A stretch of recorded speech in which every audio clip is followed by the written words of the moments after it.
O Dia Internacional da Não Violência contra a Mulher, que é celebrado nesse dia 25 de novembro, é simbólica. Essa mesa composta por mulheres, parlamentares, presidentas, vice-líder de governo, secretária de Estado. Nós que lutamos contra a violência política, contra as mulheres, que estamos nos espaços públicos, essa mesa ela é importante na sua configuração. Eu farei algumas considerações. Eu estou verificando exatamente a questão dos recursos do Programa Nacional de Alimentação Escolar, porque o nosso acompanhamento demonstrou, no primeiro semestre, um saldo significativo remanescente de recursos de 2019 e que estariam, sim, sendo utilizados para chegar aos R$50, junto com o recurso do Ministério Público. Nós levantamos isso no primeiro semestre, nos debates que aconteceram aqui. Inclusive, eu levantei numa reunião especial com a presença da secretária de Estado da Educação, porque nós tínhamos essas informações, mas eu socializo aqui daqui a pouco. Secretária, são, então, algumas questões.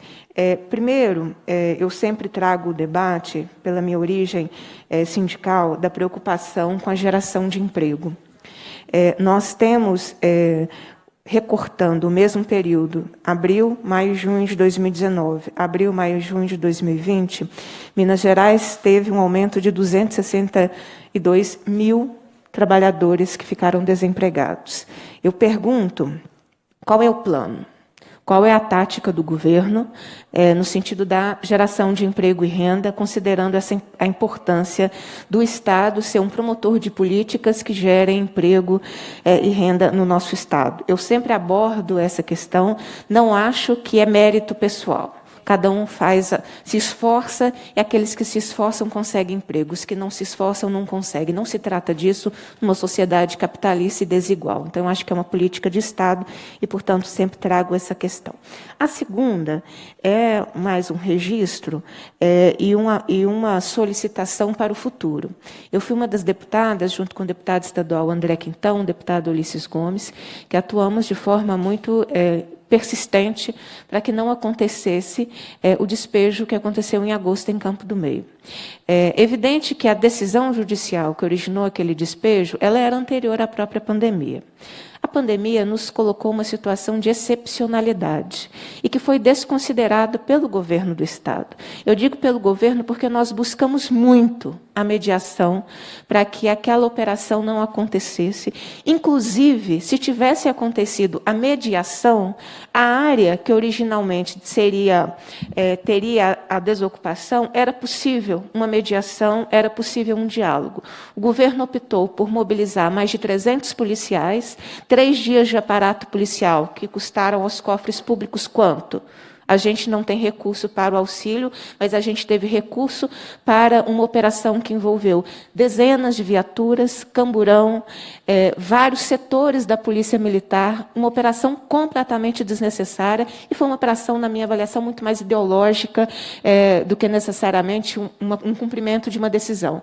Porque todos os demais atores tinham a disposição da mediação. Tanto é que, após esse fato, tal a gravidade, nós estivemos no Tribunal de Justiça e o Tribunal de Justiça reafirmou a sua disposição na mediação de conflitos. Mas ali nós não encontramos disposição do governo do Estado em mediar o conflito. Eu estive lá. Quando eu retornei, eu tive o privilégio, porque eu acho que a gente que tem a condição de fazer teste é privilegiado, porque o governo federal tem os testes e espera vencer para jogar fora, não disponibiliza teste para o povo. Eu voltei de lá e fiz teste, porque tal eram as condições, completamente distintas daquelas que nós pregávamos, do distanciamento, das pessoas não se aglomerarem, 300 policiais numa área. E, evidentemente, que as famílias sabiam que ia ser além do que estava delimitado, porque elas já viveram situações semelhantes. As famílias, então, tinham que sair das suas casas. Enfim, após essa ação de despejo, a Covid aumentou na região, a contaminação aumentou. Então, acho que aquela situação ela foi absurda, brutal, desnecessária, e nós precisamos encontrar mecanismos eficazes de mediação. E ali muitos de nós tentamos, vários tentamos. O presidente da Comissão de Direitos Humanos está aqui e atuou na tentativa da mediação, porque foi completamente desnecessário. Foi muito mais uma demonstração de força e de viés ideológico do que propriamente o cumprimento de uma decisão judicial. Então, queria deixar esse apelo para que nós tenhamos esse esforço na mediação, que evitem situações como a que aconteceu durante uma pandemia em Campo do Meio, e perguntando qual é o plano em relação à geração de emprego, considerando esse aumento de desempregados no nosso Estado. Deputada Beatriz Cerqueira, obrigada pelas questões. Nós trabalhamos hoje com a Secretaria de Desenvolvimento Econômico, que é a que trabalha com essa questão de emprego, para trazer as empresas para gerarem esse emprego. Nós ficamos muito na qualificação profissional para essas pessoas serem habilitadas a serem empregadas nessas empresas.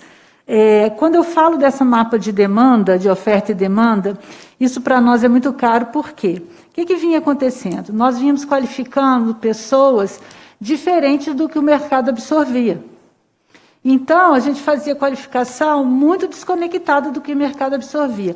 Hoje, nós estamos trabalhando nesse mapa, que é exatamente para a gente qualificar o que o mercado está ofertando de vagas. E trabalhar na qualificação profissional dessas pessoas. Então, isso a gente vem trabalhando, e é isso que foi desenvolvido em Minas. O MEC está usando para o Brasil inteiro essa nossa metodologia, e nós estamos fazendo isso exatamente para ter uma maior empregabilidade possível dessas pessoas que ficaram sem emprego. Acho que o fortalecimento da economia solidária também é uma outra questão. Então, nós estamos trabalhando com vários atores para capacitar essas pessoas para a oferta de trabalho e também um possível empreendimento. No Percursos Gerais, esse projeto estratégico, que ele é principalmente o carro-chefe, é qualificar as pessoas para a geração de renda, e nós estamos trabalhando inicialmente nesses 73 municípios, que ali a base é a agricultura familiar, é exatamente dar condições a essas pessoas para produzirem e gerarem sua renda. Paralelamente, é uma coisa que a gente ainda não está divulgado, nós estamos trabalhando ainda, porque o projeto ainda não está fechado, eu só vou falar um pouco dele, que a gente está trabalhando em Trajeto Moda, para as mulheres que não quiserem ficar na agricultura familiar, e principalmente aquelas vítimas de violência doméstica, qualificarem e trabalharem para a indústria da moda, principalmente para a indústria da moda da região metropolitana, que é uma indústria mineira da moda forte e necessita de mão de obra qualificada. Então, nós estamos trabalhando em várias frentes, aproveitando essas oportunidades e levando em consideração as necessidades locais. Mas isso é um trabalho que é um trabalho de construção. Eu não consigo qualificar uma pessoa de uma hora para outra. Então, nós estamos investindo nisso para a gente tentar colher daqui a um ano e meio, esses resultados. Obrigada. 2 minutos, deputada Beatriz. Sim, eu só queria deixar uma última observação. A necessidade de nós revermos as prioridades enquanto Estado, porque a continuidade, né, de políticas de transferência de renda, de assistência às pessoas que são aquelas mais vulneráveis nessa pandemia, ela precisa continuar depois de dezembro. No calendário estipulado pelos governos não vai impedir a continuidade de uma pandemia. Aliás, nós deveríamos ter ouvido aqui no início da semana, exatamente qual era o plano do governo, onde vai comprar vacina, qual é o plano, ainda é outra secretaria, não é? Mas nós não ouvimos qual é o plano, como o governo está se preparando para a nossa imunização. Mas o que eu quero considerar é que é uma sugestão. Se eu não me engano, o governo está prevendo para 2021 16 bilhões de reais de renúncias de receita e isenções. Não pode diminuir os 16 para ter políticas de geração de renda, para ter políticas de transferência de renda, nesse momento que a pobreza, a extrema pobreza, aumenta em todo o país e no nosso Estado, orçamento é uma disputa, não é?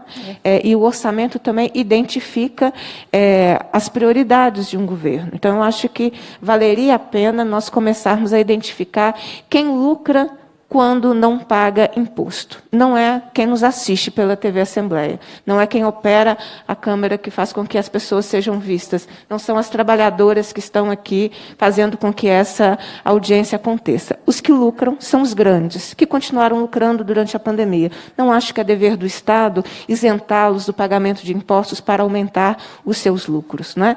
O acordo que está sendo negociado sem transparência pelo governo com a Vale, em 5 meses de lucro, em um ano, cobre todo o acordo.